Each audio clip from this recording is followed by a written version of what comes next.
नमस्कार, मैं हूं फरहान। आप देख रहे हैं नेक्स्ट 9 न्यूज़ नेशन। कश्मीरी पंडित हमेशा एक मुद्दा रहे, वोट बैंक भी बने, चुनाव जीतने के लिए भी उनका नाम लिया गया, दूसरी पार्टियों को बैक फुट पर डालने के लिए भी उनका नाम लिया गया। जब कश्मीर में हिंसा हुई और कश्मीरी पंडितों का पलायन हुआ तो वहां गठबंधन में भारतीय जनता पार्टी की सरकार थी और जगमोहन मल्होत्रा वहां राज्यपाल थे। राज्यपाल शासन भी वहां, राष्ट्रपति शासन भी लगा दिया गया था। कश्मीरी पंडितों का पलायन हुआ जो कि बेहद दुखद था।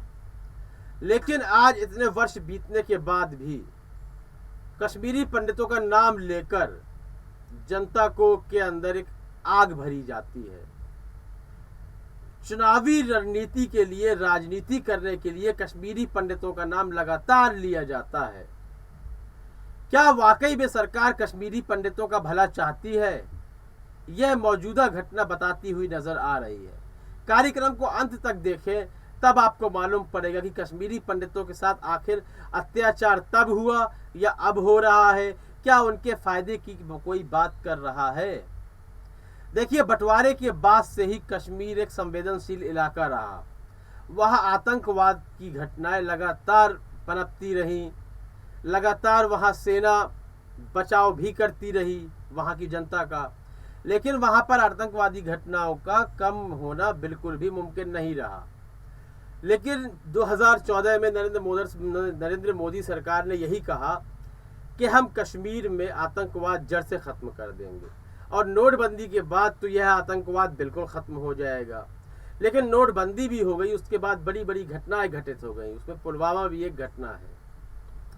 मौजूदा समय में भी लगातार कश्मीर घाटी में कश्मीरी पंडितों को, जो सरकारी कर्मचारी हैं या स्कूलों में पढ़ाते हैं, उनको लगातार निशाना बनाया जा रहा है।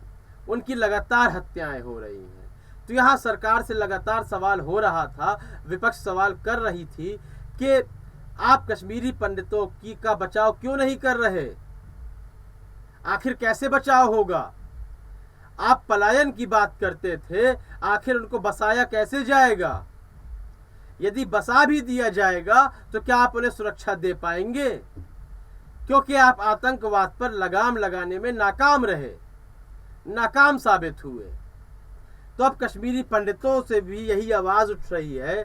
उन्होंने कहा है कि यदि सरकार हमारी कोई मदद नहीं कर सकती, यदि सरकार हमारी मदद करने में असमर्थ है, तो हम अंतर्राष्ट्रीय मानव अधिकार संगठनों से अपनी सुरक्षा की मांग करेंगे। हम उनके पास जाएंगे, यह मुद्दा अंतर्राष्ट्रीय स्तर पर ले जाएंगे और अपनी सुरक्षा की हम मांग करेंगे। यह कश्मीरी पंडितों का कहना है। अभी मौजूदा समय में कश्मीरी पंडितों को लेकर एक film I, the Kashmir files. उसको लेकर सब जाग गए, ऐसा लग रहा था। लग रहा था कि आने वाले 2-3 दिनों में कश्मीरी पंडितों को घाटी में बसा दिया जाएगा। उनको बसाना तो दूर की बात है, जो लोग मौजूदा समय में वहां हैं, अपना कार्य कर रहे हैं, अपनी नौकरियां कर रहे हैं, उनकी भी हिफाजत करने में नाकाम है मौजूदा सरकार। कि खुद कश्मीरी पंडित कह रहे हैं कि हम अब अंतर्राष्ट्रीय स्तर पर इस बात को ले जाएंगे। यदि सरकार नाकाम है, या तो हमें जम्मू शिफ्ट कर दिया जाए, हमें जम्मू पहुंचा दिया जाए। यानी कि पलायन की बात अभी भी चल रही है। अभी भी कश्मीरी पंडित खुद चाहते हैं कि हमारा पलायन कर दिया जाए। उस समय भी यही बात चल रही थी।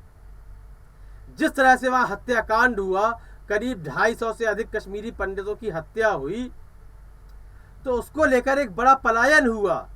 लेकिन आप उनको बसाने की जो बात कर रहे हैं, पहले मौजूद वहां पर जो मौजूद है कश्मीरी पंडित, पहले आप उनको सुरक्षा दीजिए।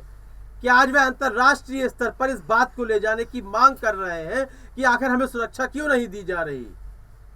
वह खुद अपने मुंह से पलायन की बात कर रहे हैं कश्मीरी पंडित। उनके नाम पर यदि राजनीति हो रही है और उनको सुरक्षा नहीं दी जाती है आतंकवादियों से, तो यह बेहद दुखद है मानवता के लिए, इस देश के लिए। इस संबंध में आपकी क्या राय है, आपके क्या विचार है? कमेंट सेक्शन में अपने विचार देना बिल्कुल भी ना भूलें। कार्यक्रम को लाइक करें, ज़्यादा से ज़्यादा शेयर करें और चैनल को सब्सक्राइब अवश्य कर दें। तब तक के लिए इजाज़त दीजिए। धन्यवाद।